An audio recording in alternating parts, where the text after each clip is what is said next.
217 रचनाकाल के अनुसार निम्नलिखित कवियों का सही क्रम कौन सा है?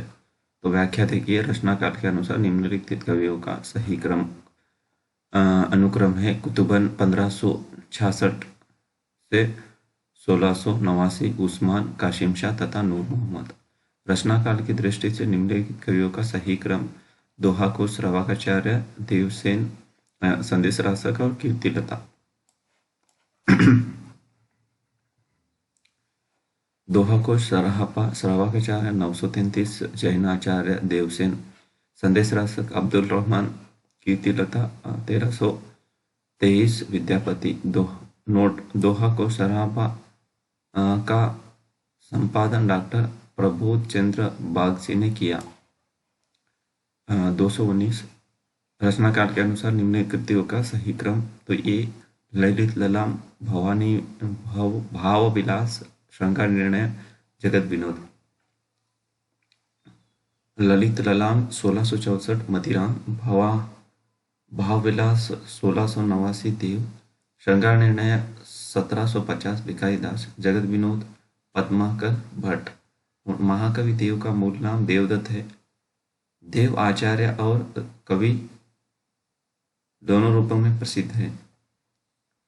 जन्म काल के अनुसार निम्नलिखित कथाकारों का सही क्रम। कथाकार जन्म मृत्यु। भगवती चरण वर्मा जन्म 1903, मृत्यु 1981। जैनेन्द्र 1905 में जन्म, 1988 में मृत्यु।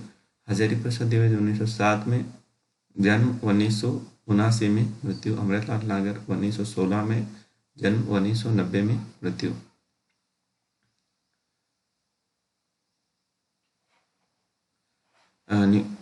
सूची 1, सूची 2। कुमारपाल प्रतिभूत 12वीं शताब्दी, सोमप्रभ सूरी।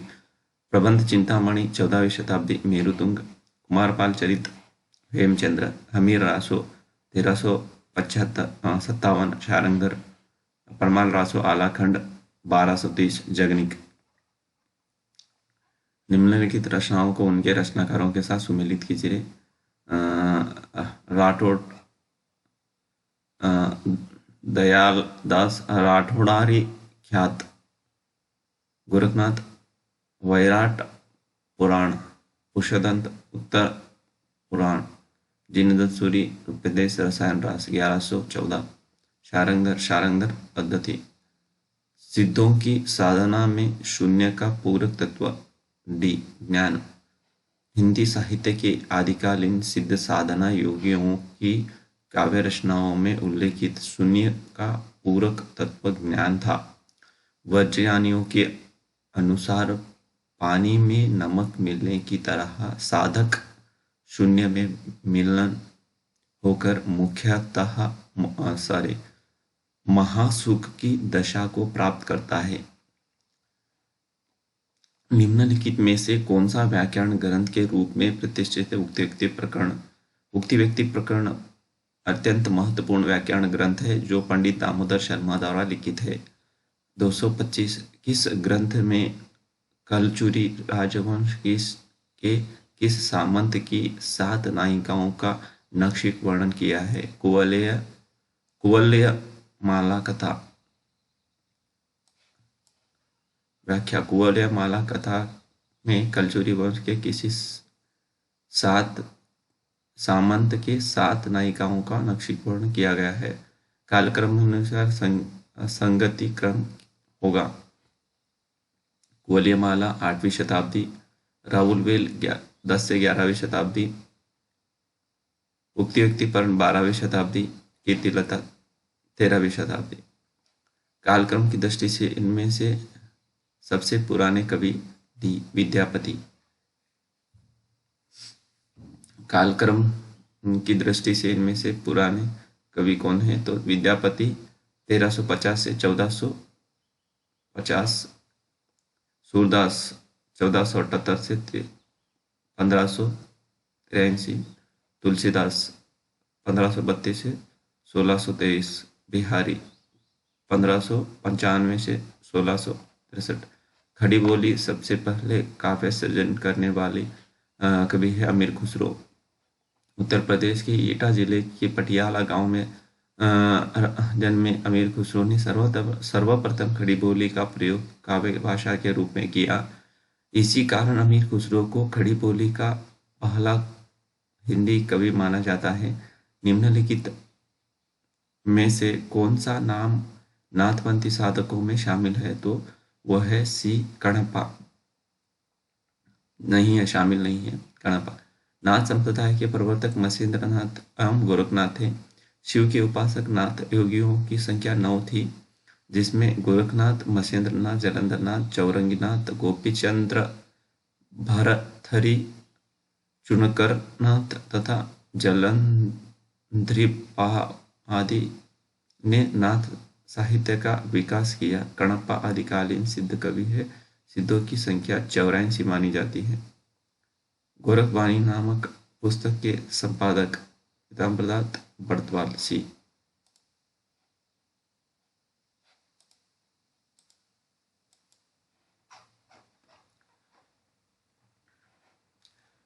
गोरखवाणी नामक पुस्तक के संपादक पीताम्बरदास दत्त बड़तवाल है। प्रस्तुत पुस्तक का प्रकाशन हिंदी साहित्य सम्मेलन प्रयाग से हुआ है। 231 किसी ग्रंथ में चंद्रबरदाई को छप्पैयों का राजा कहा गया है। ए शिव सिंह सरोज। चंद्रबरदाई को छप्पई का राजा शिव सिंह सेंगर कृत शिव सिंह सरोज में कहा गया है। वीर रस के साथ साथ चंद्रबरदाई नक्शे वर्णन या श्रृंगार के वर्णन में भी कुशल थे। इसी आधार पर शिव सिंह सरोज में उन्हें छप्पई का राजा कहा गया है। आदिकालीन काव्य ग्रंथों में कथा कहने की परंपरा को लक्ष्य करके पृथ्वीराज के संदर्भ में किस आलोचक ने लिखा है? कथा की परीक्षा इतिहास की दृष्टि से नहीं, काव्य की दृष्टि से होनी चाहिए। पुरानी कथाएं काव्य ही अधिक है, इतिहास में एकदम नहीं। सी हजारी प्रसाद द्विवेदी। पृथ्वीरासों के संदर्भ में आचार्य हजारी प्रसाद द्विवेदी ने लिखा है, कथा की परीक्षा इतिहास की दृष्टि से नहीं, काव्य की दृष्टि से होनी चाहिए। पुरानी कथाएं काव्य ही अधिक है, इतिहास में एकदम नहीं। राहुल संस्कृतायन का कथन है। इतिहास ग्रंथ हिंदी काव्य धारा 1944। हजारी प्रसाद द्विवेदी का इतिहास ग्रंथ हिंदी साहित्य की भूमिका 1940। विश्वनाथ प्रसाद मिश्र का इतिहास ग्रंथ है, साहित्य इतिहास ग्रंथ है, हिंदी साहित्य का अतीत 2 भाग। नेक्स्ट 233। निम्नांकित में से किस साहित्य के विषय में कौन सा कथन सत्य नहीं है? तो डी सत्य नहीं है। सिद्ध साहित्य प्रणय पिंगल भाषा में लिखा गया, यह सत्य नहीं है। सत्य ये है, सिद्ध साहित्य का झुकाव सहज साधना की ओर था, सत्य है। सिद्ध साहित्य के प्रथम कवि सरापा थे, सही है। सिद्ध साहित्य की रचना चर्यापदों तथा दोहों में होती थी, सही है। व्याख्या। सिद्ध साहित्य का प्रणय मागधी अवध में हुआ है। 7वीं शताब्दी के सिद्ध कवि सरापा को हिंदी का प्रथम कवि माना जाता है। सरापा की प्रसिद्ध रचना दोहा कोश है। सिद्ध कवियों ने सहज साधना गुरु सेवा का गान किया। पंडित राहुल संस्कृताय ने 84 सिद्ध कवियों का उल्लेख किया है। कौल ज्ञान निर्णय के रचनाकार सी मत्स्येंद्रनाथ। मत्स्येंद्रनाथ कौल ज्ञान निर्णय के रचनाकार है। इस पुस्तक का संपादन प्रबोध चंद्र बागची ने किया है।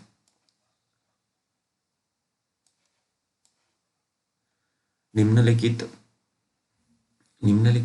में से अपभ्रंश प्रभावित हिंदी रचना कौन सी है? तो सी भरतेश्वर बाहुबली रास। भारतेश्वर बाहुबली रास जैन कवि शालिभद्र सूरि द्वारा रचित है। यह हिंदी काव्य रचना आदिकालीन अपभ्रंश प्रभावित रचना है। इस ग्रंथ में भरतेश्वर एवं बाहुबली के चरित्र का वर्णन किया गया है। डॉक्टर गणपति गुप्त द्वारा अपनी ग्रंथ हिंदी साहित्य का वैज्ञानिक इतिहास में शालिभद्र सूरी को हिंदी का प्रथम कवि तथा उनकी कृति भरतेश्वर बाहुबली रास को हिंदी का प्रथम रचना माना गया है। चरण साहित्य किस साहित्य का दूसरा नाम है? तो डी, रासो साहित्य का। चरण साहित्य रासो साहित्य का दूसरा नाम है। वीर रस प्रधान रासो साहित्य की रचना अपने आश्रयदाताओं की प्रशंसा में की गई है। पृथ्वीराज रासो, कुमार रासो, बिरसलदेव रासो, परमार रासो, विजयपाल रासो आदि प्रमुख रासो ग्रंथ है। आदि काल को सिद्ध सामंत काल किसने कहा? तो राहुल सांकृत्याय ने। व्याख्या देखिए, आदिकाल को सिद्ध सामंत युग राहुल सांकृत्याय ने कहा है।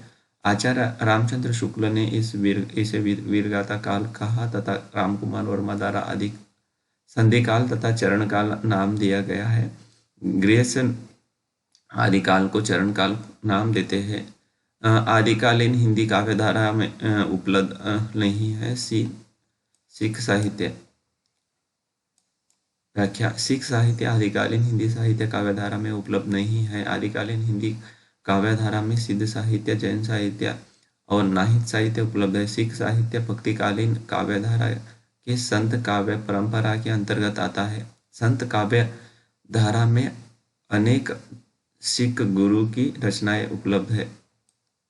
आदिकालीन साहित्य का प्रमुख रस है डी।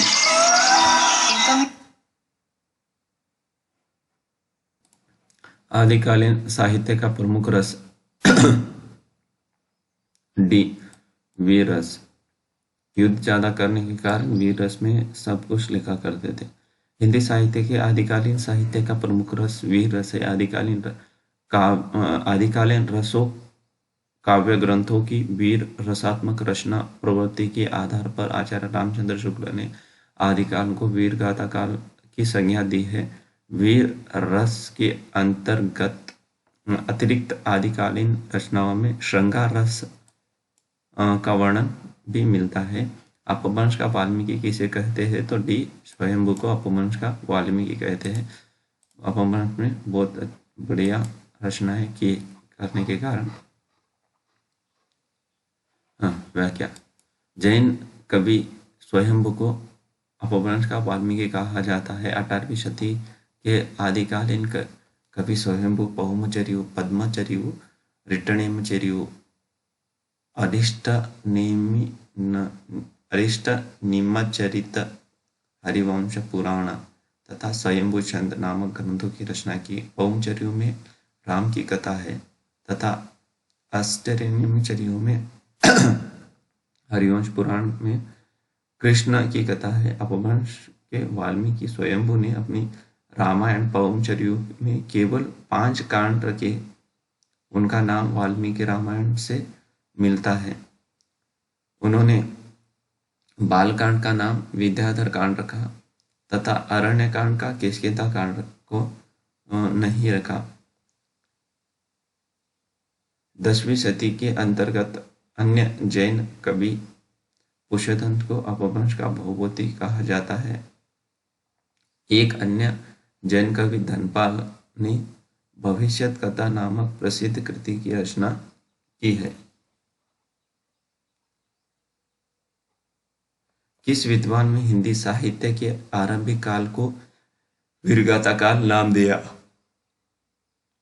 वह है रामचंद्र शुक्ला। व्याख्या देखिए,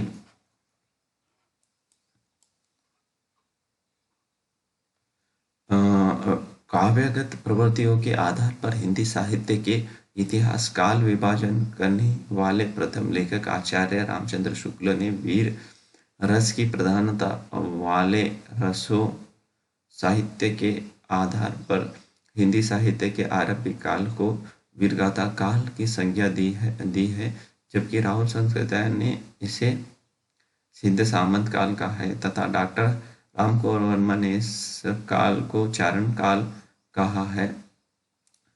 राजश्रित कवि फुटकर दोहों को त्याग कर पराक्रम पूर्ण चरित्रों या गाथाओं का वर्णन करने लगे। यही प्रबंध परंपरा रासों के नाम से पाई जाती है, किंतु हजारी प्रसाद द्विवेदी ने वीरगाथा काल को आदिकाल कहा। यही नामकरण प्रचलित है। चंद बरदाई किसके दरबारी कवि थे? डी हजारी। महाराजा पृथ्वीराज चौहान। व्याख्या: चंद बरदाई महाराजा पृथ्वीराज चौहान के दरबारी कवि थे। चंद बरदाई ने अपने आश्रयदाता पृथ्वीराज चौहान के जीवन में उपलब्धियों पर पृथ्वीराज रासो नामक काव्य ग्रंथ में शौर्य, वीर पराक्रम का अंकन किया है। जयचंद को देशद्रोही के रूप में प्रस्तुत किया, जबकि जगनीक ने आलाखंड परमाल रासो नामक काव्य ग्रंथ की रचना की है। पृथ्वीराज रासो किस कवि की रचना है? तो वो है ए चंद बरदाई। पृथ्वीराज रासो पृथ्वीराज चौहान के आश्रय कवि चंद बरदाई के द्वारा लिखित काव्य ग्रंथ है। आचार्य रामचंद्र शुक्ल ने चंद बरदाई को हिंदी का प्रथम कवि तथा इनके द्वारा रचित पृथ्वीराज रासो को हिंदी का प्रथम महाकाव्य माना है। वीर तथा श्रृंगार रस प्रधान पृथ्वीराज रासो में पृथ्वीराज के 14 विवाहों का उल्लेख है। महोबा के राजा मरमर्दी देव के आश्रित कवि जगनीक ने परमाल रासो या आलाखंड नामक काव्य ग्रंथ की रचना की। मुल्ला दाऊद ने चंदायन नामक काव्य ग्रंथ की रचना की। आगे है स्वयंभू हिंदी का प्रथम कवि माना जाता है। ए स्वयंभू को हिंदी का प्रथम कवि मानने वाले में कौन है? मतलब ए रामकुमार वर्मा। व्याख्या: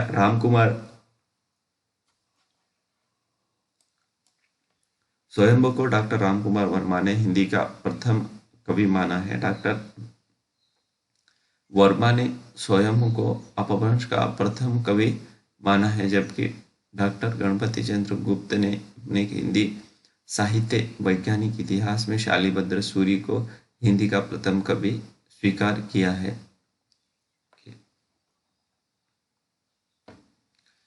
सिद्धों में प्रचलित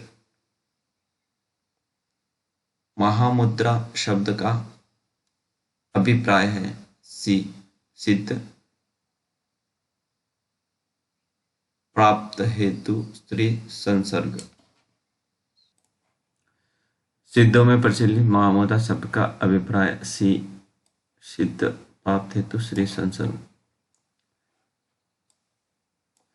सिद्धों में प्रचलित महामुद्रा शब्द का अभिप्राय है सिद्धि प्राप्त हेतु स्त्री संसर्ग। हिंदी के सिद्धों का संबंध बौद्ध धर्म के वज्रायन शाखा से है, जिसमें महामुद्रा को व्याख्यायित करते हुए कहा गया है कि तांत्रिक उपासना में वह साधना सिद्ध योगिनी जिसे साधक अपनी सहचरी बना कर साधना करता है, तब उसे साधना पद्धति को महामुद्रा कहा जाता है। सिद्ध साहित्य के प्रथम कवि, हिंदी के भी प्रथम कवि सरापानी अपने ग्रंथ दोहा कोश में सिद्ध हेतु 4 मुद्राओं का वर्णन किया है। फर्स्ट कर्म मुद्रा, धर्म मुद्रा, ज्ञान मुद्रा, महामुद्रा। अब्दुल रहमान कृत संदेश रासक बी खंड काव्य। व्याख्या: अपभ्रंश साहित्य के समर्थक कवियों में अब्दुल रहमान नाम का नाम आता है। अब्दुल रहमान संदेश रासक नामक ग्रंथ लिखा है, जो पहला धर्मेंद्र रास ग्रंथ है। संदेश रासक एक खंड काव्य है जिसमें विक्रमपुर की एक वियोगिनी विरह की कथा वर्णित है, जिसका समय 12वीं शती का उत्तरार्ध और 13वीं शती का आरंभ माना जाता है। आला और उदल नामक 2 वीर सरदारों की वीरतापूर्ण लड़ाइयों का वर्णन मिलता है। ए, परमार रासों में। परमार रासो 1223 या आलाखंड की रचना जगनिक ने की है। इसमें आला और उदल नामक दो वीर सरदारों की वीरतापूर्ण लड़ाइयों का वर्णन किया गया है। यह वीर गीत काव्य है। आलाखंड को सर्वप्रथम सन 1865 ईस्वी में फारुखाबाद के तत्कालीन जिलाधीश चार्ल्स इलियट ने प्रकाशित कराया था। आलाखंड बरसात ऋतु में उत्तर प्रदेश के बैंसवाड़, पूर्वांचल और बुंदेलखंड क्षेत्र में गाया जाता है। नाथ पंथ के प्रेरणता कौन है? तो सी, गोरखनाथ।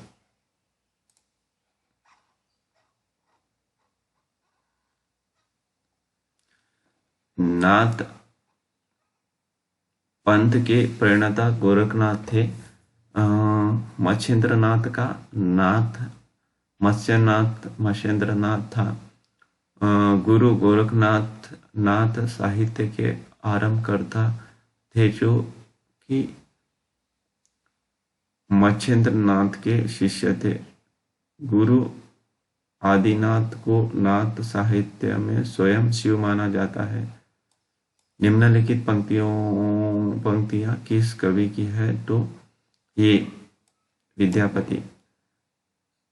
खेन खन नयन कौन अनुसरई, खेन खन वसन धूलि तन भरई। व्याख्या। उक्ति पंक्तियां कवि विद्यापति की है। विद्यापति आदिकालीन कवि थे। कीर्तिलता, कीर्तिपताकम, पदावली विद्यापति की प्रसिद्ध कृतियां हैं। अपभ्रंश का बहुपति किसे माना जाता है? तो बी, पुष्यदंत को। पुष्यदंत को अपभ्रंश का बहुपति कहा जाता है। अपभ्रंश के दूसरे कवि पुष्यदंत 10वीं शताब्दी में पैदा हुए थे। वे शैव थे, किंतु बाद में अपने आश्रयदाता के अनुरोध से जैन हो गए। ये अपने को अभिमान मेरु कहते हैं। गद्य पद्य मिश्रित चंपू काव्य। सी, राहुलवेल। राहुलवेल कवि रोड़ा द्वारा रचित एक चंपू काव्य है। उक्ति व्यक्ति प्रकरण दामोदर पंडित द्वारा रचित व्याकरण ग्रंथ है। शालिभद्र सूरि जीनदत्त सूरि की रचना है। शालिभद्र रास जीनदत्त सूरि की रचना है। निम्नलिखित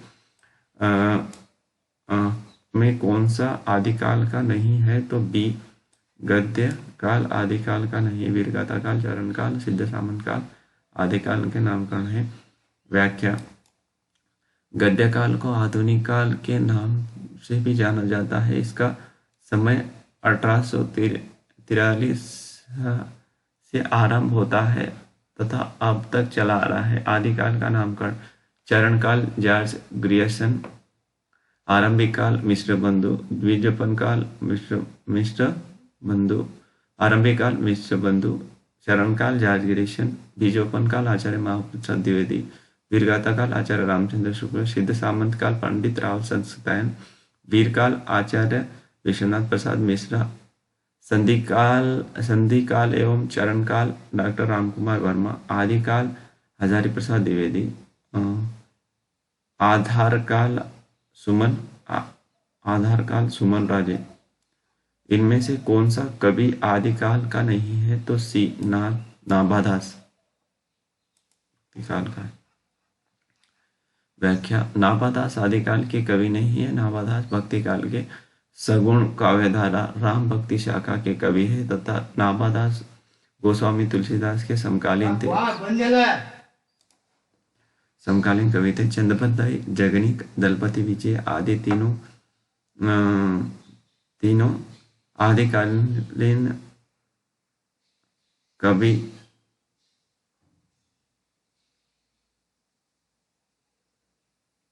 रासो साहित्य काव्य परंपरा के कवि है। रासो साहित्य का विवरण वीरगाथा काल के अंतर्गत आता है।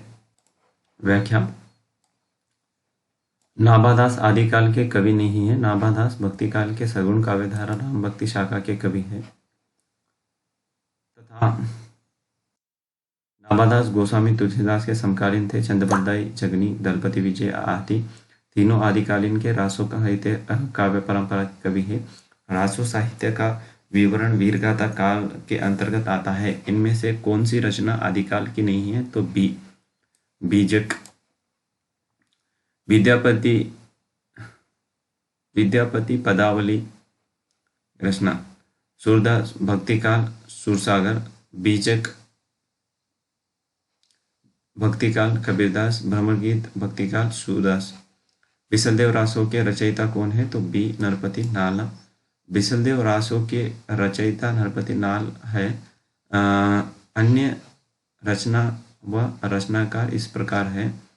परमाल रासो, आला खंड, जगनिक, जयचंद प्रकाश, केदार भट्ट, पृथ्वीराज रासो, चंद्रप्रदाय। इनमें से कौन सी भाषा आदिकाल की है?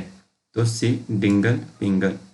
डिंगल पिंगल भाषा आदिकाल की है। अन्य भाषा काल इस प्रकार है। ब्रजभाषा भक्तिकाल या मृतिकाल। अवधि भक्तिकाल। खड़ी बोली आधुनिक काल। अपभ्रंश के प्रथम कवि माने जाते हैं। बी, स्वयंभू। व्याख्या डॉक्टर रामकुमार वर्मा के अनुसार अपभ्रंश भाषा के प्रथम कवि महाकवि स्वयंभू को हिंदी का प्रथम कवि माना जाता है। स्वयंभू 8वीं शती या 783 ईस्वी के आसपास विद्यमान थे। स्वयंभू को ही जैन परंपरा का भी प्रथम कवि माना जाता है। स्वयंभू को अपभ्रंश भाषा का वाल्मीकि तथा व्यास कहा जाता है। अपभ्रंश काव्य का सुप्रसिद्ध छंद है बी, पद्धरी।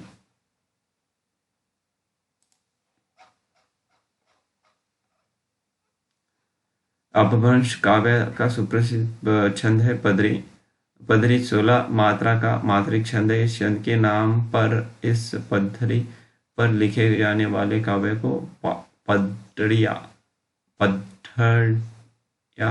बंध कहा जाता है। स्वयंभू के अनुसार चतुर्मुख पद्धरिया बंध प्रवर्तक तथा श्रेष्ठ माना जाता है। पुस्तक जलाना हत्य दे चली गर्जन नृप काज में जलाना को कौन सी पुस्तक देने का उल्लेख है? सी, पृथ्वीराज रासो। पुस्तक व्याख्या।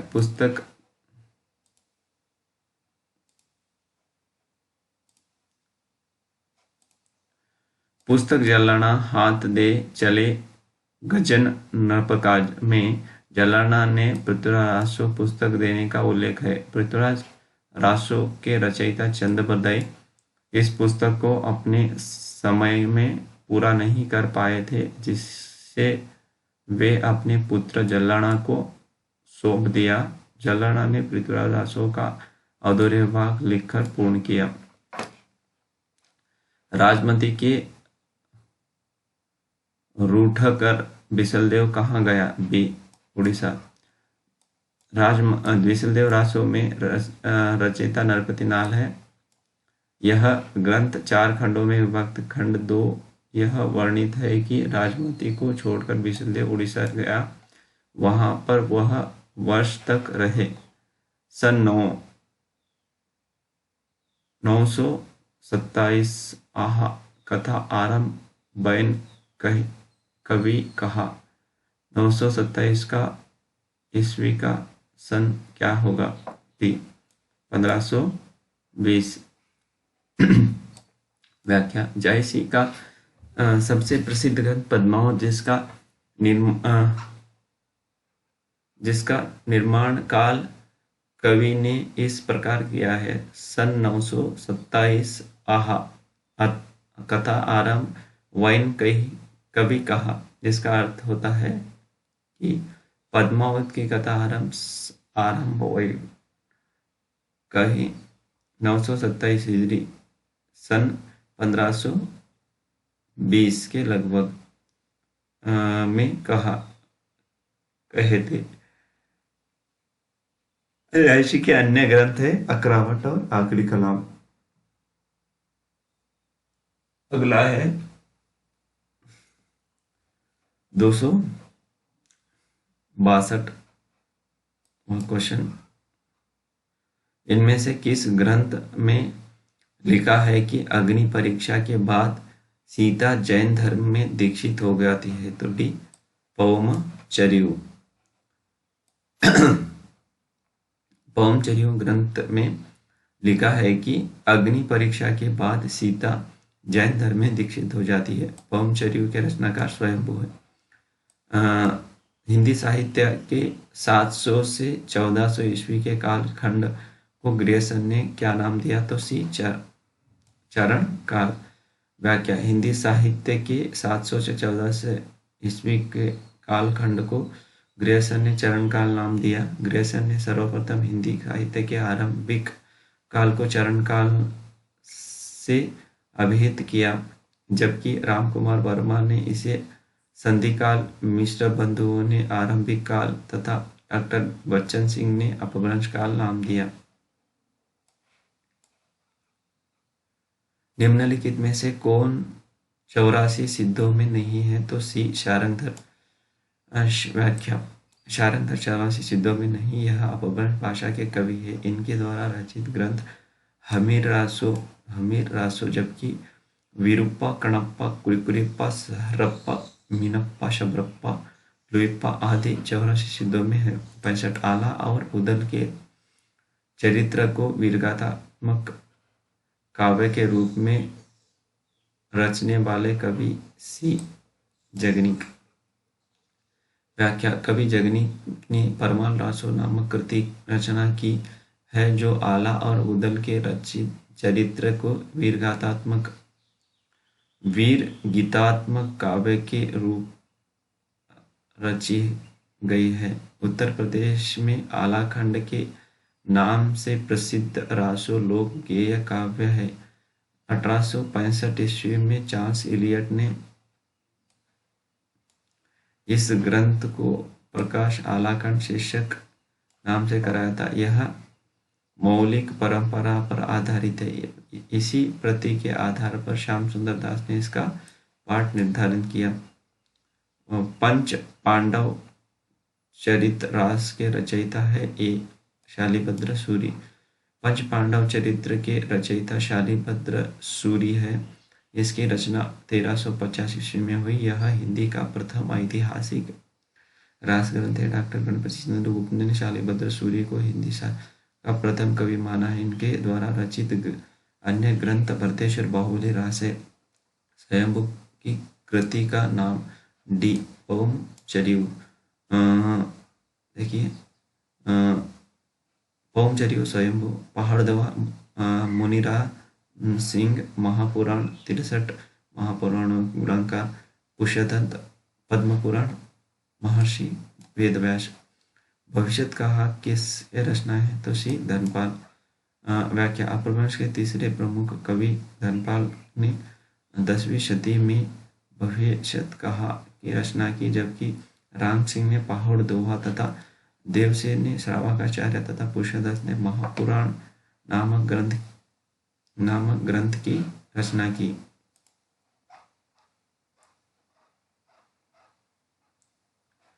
सुक्री लिखने का सर्वप्रथम प्रयास किस कवि ने किया? तो सी अमीर खुसरो। मुकरी लिखने का सर्वप्रथम प्रयास अमीर खुसरो ने किया। अमीर खुसरो ने पहलिया तथा मुकरिया में उक्त वैचित्र्य की प्रधानता थी। इसके द्वारा रचित अन्य ग्रंथ खाली बारी, पहलिया, दोसुका ने गजल। सनमत 1050 से 1375 की कालावधि में लिखे गए हिंदी साहित्य का वीरगाथा काल के रूप में नामकरण किसने किया? तो बी आचार्य रामचंद्र शुक्ल। संवत 1050 से 75 की कालावधि में लिखे गए हिंदी साहित्य का वीर काल के रूप में नामकरण आचार्य रामचंद्र शुक्ल ने किया। आचार्य रामचंद्र शुक्ल ने हिंदी साहित्य के इतिहास का काल विभाजन इस प्रकार किया है: आदिकाल, वीरकाल संवत 1050 से 1375, पूर्व मध्यकाल 75 से 1700, उत्तर मध्यकाल 1700 से 900, आधुनिक काल 900 से 984। 271 10वीं 14वीं शताब्दी के साहित्य को किस विद्वान ने आदिकाल नाम दिया? तो डी हजारी प्रसाद द्विवेदी। व्यास व्याख्या 10वीं से 14वीं शताब्दी के साहित्य को हजारी प्रसाद द्विवेदी ने आदिकाल के अंतर्गत रखा। आदिकाल में किस प्रकार के साहित्य लिखा जा रहा था? ए जनजीवन से हटकर राजाओं की वीरता का अतिरंजित वर्णन। व्याख्या आदिकाल में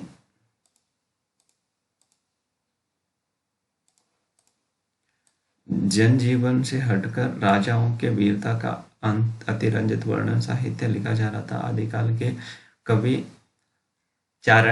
चारण कवि कहे जाते हैं, जो अपने आश्रयदाताओं राजाओं की प्रशंसा अतिशक्तिपूर्ण करते हैं। अमीर खुसरो की पहेलियां तथा मुकरियों का क्या उद्देश्य है? तो सी मनोरंजन माध्यम से लोक व्यवहार की शिक्षा। अमीर खुसरो की पहेलियां तथा मुकरियों का उद्देश्य मनोरंजन के माध्यम से लोक व्यवहार की शिक्षा देना है।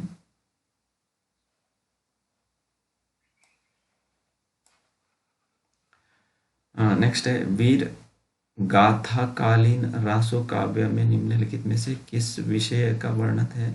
तो सी कृष्ण लीला का प्रतिपादन। वीर गाथाकालीन रासो काव्य में कृष्ण लीला का प्रतिपादन का वर्णन है, जबकि वीर गाथाकालीन रासो काव्य में आश्रयदाता के अतिरंजन पूर्ण वर्णन, इतिहास और कल्पना का सम्मिश्रण, युद्ध का सजीव एवं गत्यात्मक वर्णन आदि विषयों वर्णन है। रासो ग्रंथ किस भाषा में लिखा गया? तो डी डिंगल पिंगल भाषा में लिखा गया। रासो ग्रंथ डिंगल पिंगल भाषा में लिखा गया। अपभ्रंश प्लस ब्रज भाषा को मिलाकर पिंगल भाषा तथा अपभ्रंश राजस्थानी को मिलाकर डिंगल भाषा कहते हैं। वीरगाथा काल के प्रसिद्ध प्रबंध काव्य का क्या नाम है? तो बी पृथ्वीराज रासो।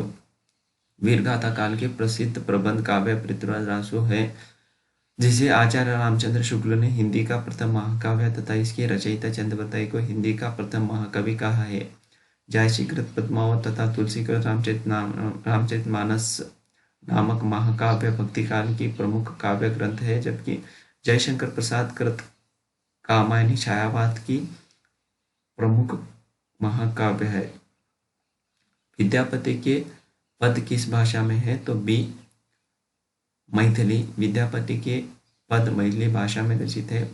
विद्यापति बिहार के विपसी नामक गांव के रहने वाले थे। इनके द्वारा रचित ग्रंथ पदावली, कीर्तिलता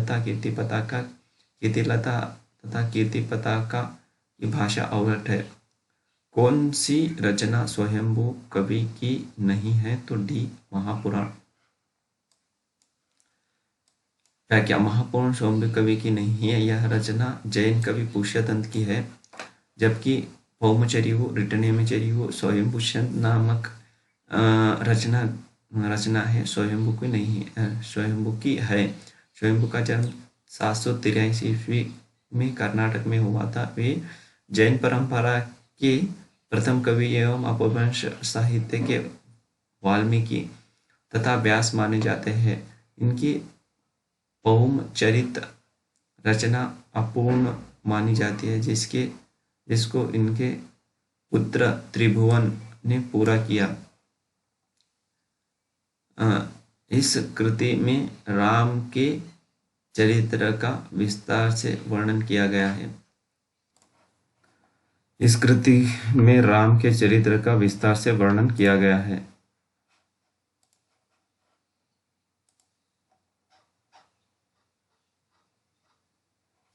अपभ्रंश प्रभावित हिंदी रचना कौन सी है? तो ए भरतेश्वर बाहुबली रास। अपभ्रंश व्याख्या अपभ्रंश प्रभावित हिंदी रचना भरतेश्वर बावली रास है। इसके रचयिता शालिभद्र सूरी है। यह रचना 1184 ईस्वी में रचित 205 छंदों का खंड काव्य है। शालिभद्र सूरी की एक अन्य रचना है बुद्धिराम भी है, जबकि चंदनमाला रास, नेमिनाथ रास, वसंत विलास आदि अपभ्रंश मुक्त रचना है।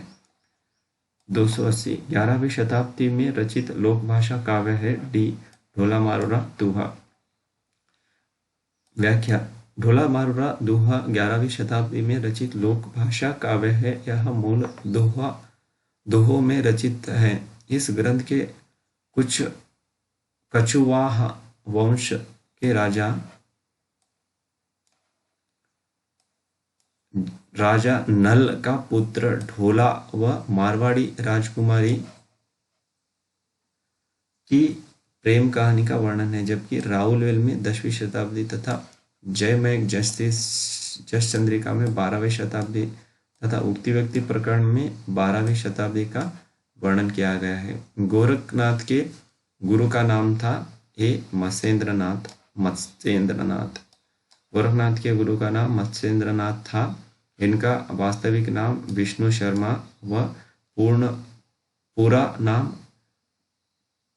पीपली देव था, जबकि गुप्त नाम भैरवानंद था। इसका जन्म बंगाल में हुआ था। इनके द्वारा रचित ग्रंथ कौल ज्ञान निर्णय है। 282 अपभ्रंश शब्द का सबसे पहले उल्लेख किया गया सी पतंजलि।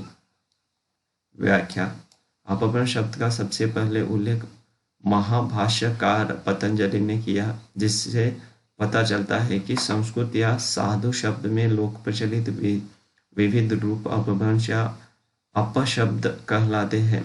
इस प्रकार प्रतिमान से च्युत, स्खलित, भ्रष्ट अथवा विकृत शब्दों को अपभ्रंश की संज्ञा दी गई है और आगे चलकर यह संज्ञा पूरी भाषा के लिए स्वीकार हो गई है। सिद्धों का प्रथम कवि सिद्ध सरहपा 8वीं शती हिंदी के प्रथम कवि माने जाते हैं। उनको बौद्ध धर्म की वज्रयान और सहजयान शाखा का प्रवर्तन तथा आदि सिद्ध माना जाता है। इनका मूल नाम राहुल भद्र था और उनके सरोजवज्र मेरु वज्र नाम भी मिलते हैं। वे पाल शासक धर्मपाल के समकालीन थे। अवहट में शिक्षा शब्द के लिए कौन सा रूप मिलता है? तो सी शिक्षा।